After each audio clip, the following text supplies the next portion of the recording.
ஏங்க ஒரு நிமிஷம் இந்த பதிவை மேலே தூக்கி விட்டு போயிடாதீங்க. இதேமாரி கஷ்டப்பட்டு உழைக்கும் உழைப்பாளிகளுக்கு ஒரு லைக் போட மாட்டீங்க. ஏதோ கண்ட சினிமாக்கெல்லாம் லைக் போட்டு முன்னேற்றுறீங்க. இதேமாரி ஒரு உழைக்கின்ற உழைப்பாளிக்கு ஒரு லைக்கை போட்டிங்கன்னா உங்கள் மூலமாக அவங்க பயனடைவாங்க.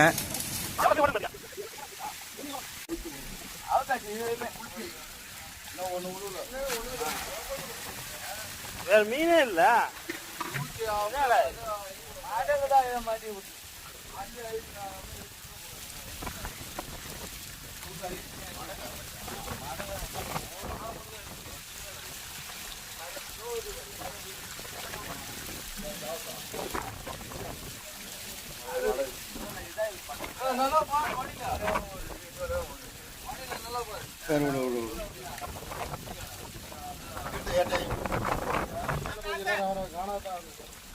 என்ன வேற